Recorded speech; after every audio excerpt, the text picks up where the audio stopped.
Vous êtes là, dans votre jardin. La terre est belle, vos légumes poussent bien, et vous voulez les protéger. Alors, tout naturellement, vous vous tournez vers ce qu'on vous présente comme la solution saine, la solution bio. Avec une confiance totale, vous saisissez votre pulvérisateur rempli d'un produit autorisé en agriculture biologique. Votre conscience est tranquille. Après tout, vous pensez faire ce qu'il faut pour votre santé, celle de votre famille, et pour la planète. C'est une belle image, n'est-ce pas? C'est celle qu'on nous vend, simple, rassurante. Mais si cette image était un peu trop parfaite pour être vraie? Et si, en réalité, elle cachait une vérité bien plus dérangeante? Vous pensez vraiment que ça, montrer la bouillie bordelaise, est la meilleure solution pour cultiver ça? Montrer une belle tomate. On vous a dit que les pesticides naturels étaient la solution miracle. Mais si je vous disais que ce produit bio est en réalité un métal lourd qui, à force de s'accumuler, appauvrit et dégrade la vie de votre sol? Et que cet autre insecticide naturel montré une fleur de pyrètre, est un poison qui ne fait aucune différence entre un ravageur et une abeille venue simplement faire son travail? Dans cette vidéo, nous allons lever le voile sur la face moins rose des pesticides naturels. Une vérité que beaucoup préfèrent ignorer, mais que vous devez connaître si vous voulez réellement jardiner en accord avec la nature. Le grand mythe du naturel égale inoffensif. Avant d'entrer dans le vif du sujet, posons-nous une question simple: pourquoi sommes-nous si convaincus que naturel signifie forcément sans danger? Depuis des années, on nous alerte, à juste titre, sur les dangers des pesticides de synthèse, leur nom imprononçable, leur persistance dans l'environnement, les scandales sanitaires. Face à cette menace chimique, l'alternative naturelle apparaît comme un havre de paix. Le mot naturel est incroyablement puissant.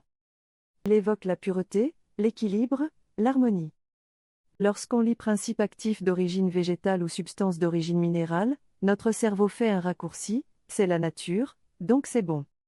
Le label utilisable en agriculture biologique vient renforcer cette idée, agissant pour beaucoup comme une garantie absolue de sécurité. Cette croyance repose sur un biais cognitif bien connu, l'appel à la nature. C'est l'idée que tout ce qui est naturel est bénéfique, et que tout ce qui est artificiel est nocif. Or, la nature n'est ni bonne ni mauvaise, elle est puissante. Le venin de serpent est naturel. La toxine botulique, l'un des poisons les plus violents au monde, est naturelle. L'amanite phalloïde, champignon mortel, est sans peur sans naturel.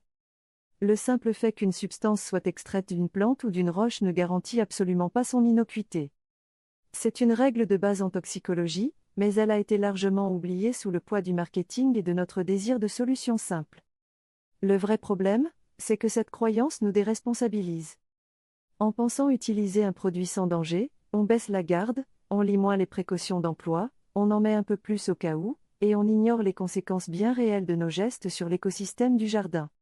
La philosophie de l'agriculture biologique ne consiste pas simplement à remplacer un produit chimique par un produit naturel. C'est une approche globale visant à créer un système équilibré et résilient. Pourtant, une partie de l'industrie a simplifié le message à l'extrême: n'utilisez pas le produit X de synthèse, utilisez le produit Y naturel à la place. C'est cette simplification dangereuse que nous allons déconstruire, en commençant par le pesticide bio le plus célèbre de nos jardins, la bouillie bordelaise. Déconstruction, partie A, le cuivre, l'ennemi silencieux du sol A, la bouillie bordelaise. Cette poudre d'un bleu presque poétique, utilisée par nos grands-parents. Le symbole du traitement traditionnel, presque un remède de grand-mère.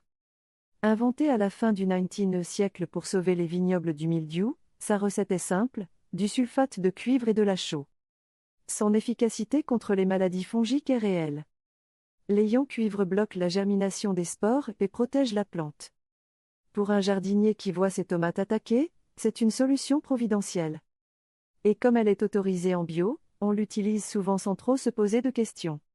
Après tout, le cuivre est un oligo-élément, n'est-ce pas?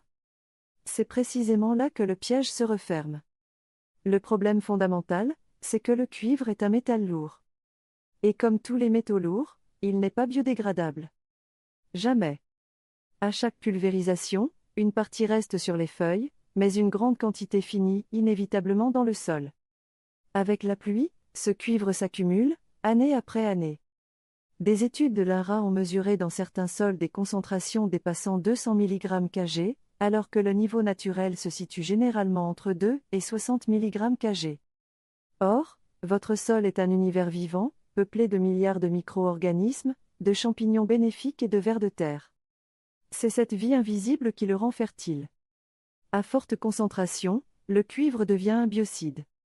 Il ne fait aucune distinction entre le champignon pathogène sur la feuille et les champignons mycorhiziens qui aident vos plantes à se nourrir. En éliminant ces alliés, il affaiblit vos cultures et les rend, paradoxalement, encore plus vulnérables aux maladies. Les vers de terre sont eux aussi gravement affectés. Véritables ingénieurs du sol, ils sont très sensibles au cuivre. Lorsque leur population diminue, le sol se compacte, s'asphyxie et perd progressivement sa fertilité. Et le problème ne s'arrête pas au jardin. Par ruissellement, le cuivre rejoint les cours d'eau, où il est extrêmement toxique pour la faune aquatique. Face à ces constats, l'Union européenne a fixé une limite d'utilisation à 4 kg de cuivre par hectare et par an en moyenne, calculée sur 7 ans. Cette limite n'est pas une preuve d'innocuité, mais la reconnaissance officielle de sa toxicité. Un compromis, pas une solution. Oui, la bouillie bordelaise est naturelle. Oui, elle est autorisée en agriculture biologique. Mais non, elle n'est pas sans danger. Déconstruction, partie B, les pyrétrines, le poison floral. Si le cuivre est le roi des fongicides, les pyrétrines sont les reines des insecticides naturels. Leur image est encore plus verte, elles sont extraites de fleurs de chrysanthème. Quoi de plus rassurant qu'un produit issu d'une fleur? C'est un argument marketing redoutable. Les produits à base de pyrètre agissent rapidement et se dégradent vite. Sur le papier, le profil est idéal. Mais regardons la réalité en face. Les pyrétrines sont de puissants neurotoxiques. Elles attaquent le système nerveux des insectes et les tuent efficacement. Le problème, c'est que cette action est totalement non sélective. Un neurotoxique ne distingue pas le puceron qui attaque votre rosier de l'abeille qui vient le polliniser. Leur toxicité pour les abeilles est extrêmement élevée. On recommande souvent de pulvériser le soir pour limiter les dégâts. C'est un bon réflexe, mais insuffisant. Qu'en est-il des insectes nocturnes, des premiers pollinisateurs du matin, et surtout de tous les auxiliaires du jardin? Coccinelles, cirfes, chrysopes. En utilisant du pyrètre, vous éliminez votre propre armée de défense. Vous créez alors un vide écologique, rapidement recolonisé par de nouveaux ravageurs. C'est le début d'un cercle vicieux de dépendance au traitement. Pour la faune aquatique, le constat est encore plus alarmant, les pyrétrines sont classées comme extrêmement toxiques pour les poissons et les organismes aquatiques. Une précision importante s'impose concernant la santé humaine, les pyrétrines naturelles ne sont pas classées comme cancérogènes, mutagènes ou reprotoxiques, CTMR, par les autorités européennes. Ce sont certains de leurs équivalents synthétiques, les pyréthroïdes, conçus pour être plus persistants, qui posent davantage de problèmes. D'où l'importance de lire attentivement les étiquettes. Mais non classé CMR ne signifie pas inoffensif pour l'environnement. Enfin, l'argument de la faible persistance est à double tranchant, un produit qui se dégrade rapidement doit être appliqué plus souvent, ce qui augmente l'exposition globale de l'utilisateur et de l'écosystème. Le pyrètre est donc un paradoxe parfait, issu d'une fleur, c'est un poison violent et non discriminant. En voulant nettoyer le jardin, on déclenche une véritable bombe biologique. Changer de regard, la véritable approche écologique, nous venons de le voir, naturel ne veut pas dire inoffensif. Mais la prise de conscience la plus importante va encore plus loin. Le véritable problème n'est pas seulement la toxicité de ces produits, mais la logique même du pesticide, qu'il soit naturel ou de synthèse. C'est une logique de guerre, on identifie un ennemi, puis on cherche une arme. Or, un insecte envahissant ou une maladie n'est presque jamais la cause du problème, mais le symptôme d'un déséquilibre. Une plante affaiblie, poussant dans un sol pauvre, est une proie idéale. La vraie agroécologie ne consiste pas à se demander « par quel poison vais-je remplacer l'autre ?» mais plutôt « pourquoi ma plante est-elle fragile ? Comment puis-je créer un écosystème capable de s'autoréguler ?» On cesse de jouer aux pompiers pour devenir des architectes du vivant. Les piliers d'un jardin résilient, la santé du sol, on nourrit le sol, et le sol nourrit la plante. On ne laisse jamais la terre nue, paillage, feuilles mortes, compost, engrais verts. Un sol vivant produit des plantes vigoureuses, bien plus aptes à se défendre seules. 2. La biodiversité. Votre jardin doit devenir une petite jungle organisée. Plantez des fleurs partout, elles nourrissent et abritent les insectes auxiliaires. Haies, herbes sauvages, mares. Plus il y a de prédateurs naturels, moins vous aurez besoin d'intervenir. 3. Le bon sens agronomique. Choisissez des variétés locales et adaptées, pratiquez la rotation des cultures, associez intelligemment les plantes et aérez vos plantations afin de limiter naturellement le développement des maladies fongiques. Et si, malgré tout, un léger coup de pouce s'avère nécessaire, on ne recourt pas à des poisons, mais à des stimulateurs. Le purin d'ortie est un excellent engrais qui renforce la vigueur des plantes. La décoction de prêle, riche en silice, agit comme un véritable vernis protecteur. Ce sont des préparations qui aident la plante à se défendre par elle-même. Nous sommes ici dans une logique de médecine préventive, et non de chirurgie de guerre.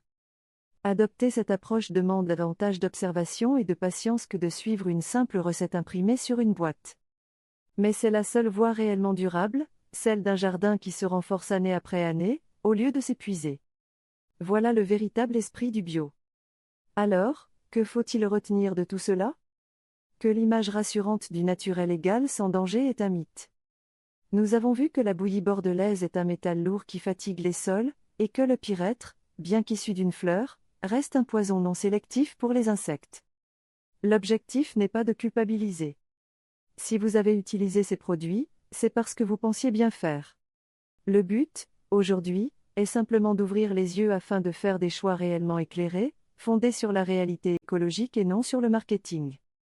Le message clé est simple, la solution au problème du jardin n'est pas de trouver un meilleur poison, mais de créer un jardin qui n'a plus besoin de poison du tout. La véritable révolution verte au potager ne se trouve pas dans le pulvérisateur. Elle est dans nos mains, dans notre manière de concevoir le sol et de travailler avec la nature. Et maintenant, la parole est à vous. Moi en commentaire. Avez-vous déjà douté de ces produits dits naturels ? Quelles sont vos pratiques pour un jardin vraiment sain ? Partagez votre expérience dans les commentaires, c'est en échangeant que nous progressons tous ensemble. Si cette approche vous parle et que vous souhaitez apprendre concrètement comment jardiner sans pesticides, abonnez-vous. Nous explorerons toutes les solutions pratiques dans une prochaine vidéo. Merci d'avoir regardé, on se retrouve très vite au jardin.